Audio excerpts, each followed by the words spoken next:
दोस्तों, मौलवी साहब की बीवी ने ऐसा कौन सा गुनाह किया कि वो कुतिया बन गई। देखने वालों की चीखें निकल गईं। यकीनन ये सुनकर आपको काफी अजीब लगा होगा। बांग्लादेश में रहने वाले एक मौलवी साहब की बीवी कुतिया की शक्ल इख्तियार कर गई। पूरे गांव में तहलका मच चुका था। हर कोई उस खातून से दूर रहने लगा। वो खातून आखिर किस वजह से कुतिया बनी और उसने ऐसी कौन सी गलती की जिसकी सजा में अल्लाह ताला ने उस पर इतना इबरतनाक अजाब नाजिल किया। ये तमाम तर तफसीलात हम आपको आज की इस वीडियो में बताएंगे, इसलिए वीडियो को आखिर तक जरूर देखिएगा।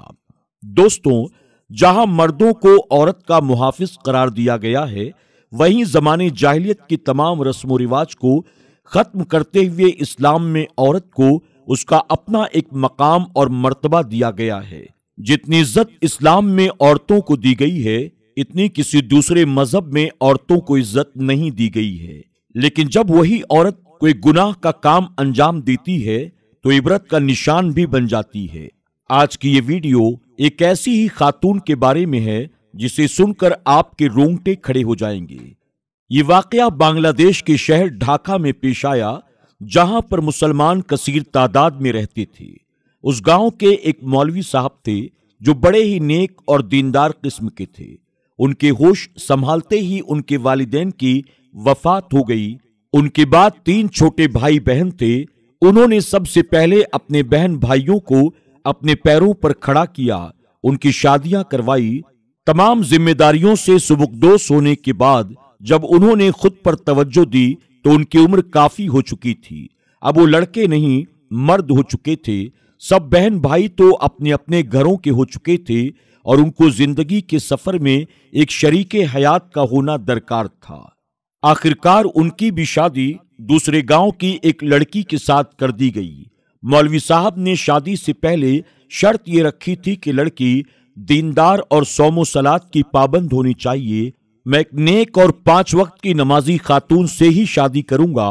मौलवी साहब के यहाँ किसी भी चीज की कोई कमी नहीं थी। उनके पास खुदा के फजलो करम से सब कुछ मौजूद था। आखिरकार उनका निकाह एक दूसरे गांव की खातून के साथ कर दिया गया और वो उसे रुखसत करके अपने घर साथ ले आए। शादी के चंद रोज बाद मौलवी साहब ने नोटिस किया कि उनकी बीवी बिला वजह ही सजी संवरी रहती है। हर वक्त चेहरे पर मेकअप किए हुए वो खुद को संवारने में लगी रहती है, जबकि घर का यूं ही हाल बुरा होता है।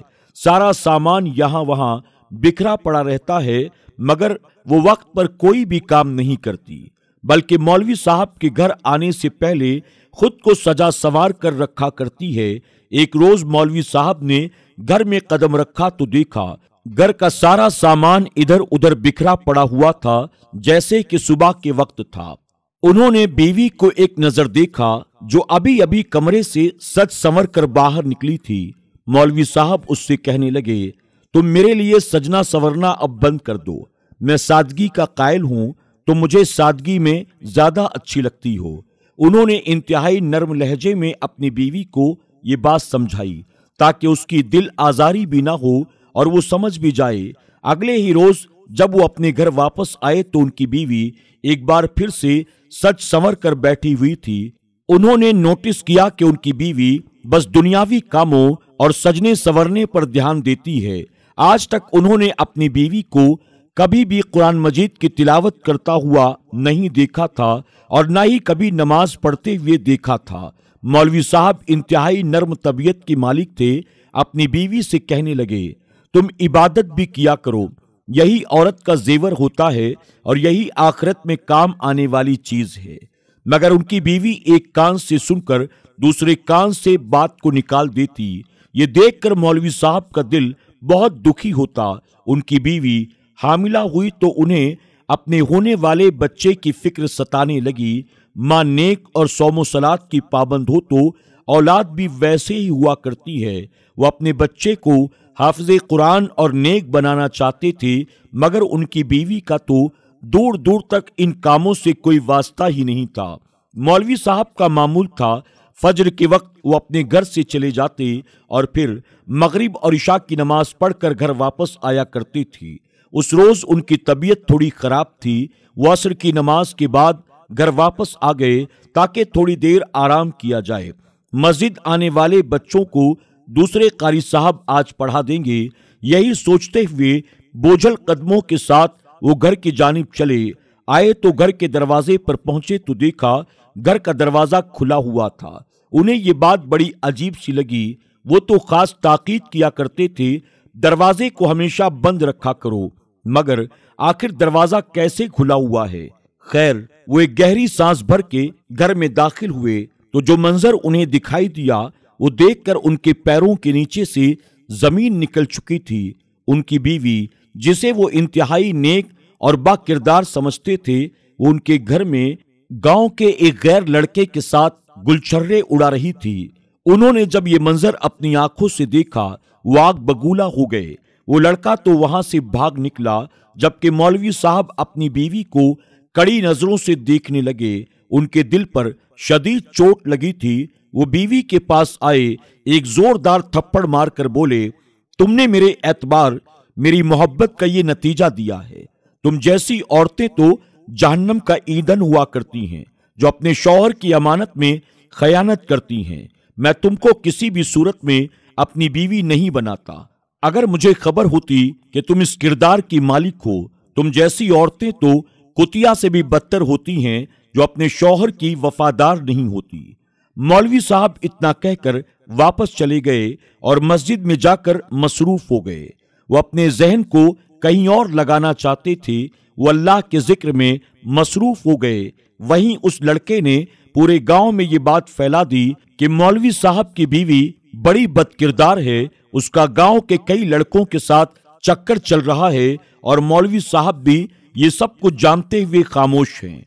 गांव वालों को जब इसके बारे में पता चला तो मौलवी साहब को उन्होंने तंग नजरों से देखना शुरू कर दिया। उस रोज मौलवी साहब की तबीयत खराब थी। वो मस्जिद ही में सो गए। फजर की नमाज अदा करने के बाद जब अपने घर पहुंचे तो ये मंजर देखकर उनकी चीख निकल गई। उनकी बीवी कमरे में कुतिया बन चुकी थी। उसका बाकी धड़ तो इंसानों जैसा था, मगर उसका चेहरा और जिस्म बिल्कुल किसी कुतिया जैसा हो चुका था। ये देखकर तो मौलवी साहब की आंखें मानो पथरा सी गई। वो फौरन कमरे से बाहर निकले। उनकी बीवी, जो कुतिया बन चुकी थी, उनके आगे हाथ पैर जोड़ने लगी। वो खुद कुछ बोलना चाहती थी, मगर सिवाय कुतिया की मखसूस आवाज के उसके हलक से कुछ भी नहीं निकल पा रहा था। ये खबर पूरे गांव में जंगल के आग की तरह फैल गई। जो भी खबर को सुन रहा था वो मौलवी साहब के घर आकर ये मंजर देखकर कानों को हाथ लगा रहा था। मौलवी साहब की वो बीवी चंद घंटे ही जिंदा रही और फिर वहीं तड़प तड़प कर वो मर गई। मौलवी साहब बहुत दुखी थे और खुदा के हुजूर अपनी बीवी के लिए मगफिरत की दुआएं करने लगे।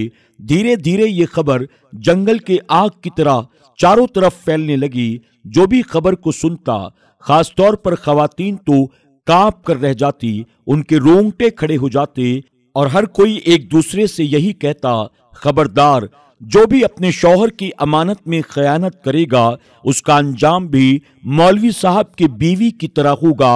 अल्लाह अकबर। अल्लाह तबारक ताला हमें आपको सबको ऐसे गुनाहों से महफूज फरमाए। अल्लाह सबके जानो माल इज्जत व आबरू की हिफाजत फरमाए। अल्लाह सबको हरामकारी से, जिना से, बदकारी से, नाजायज ताल्लुकात से महफूज फरमाए। आमीन या रब्बल आलमीन।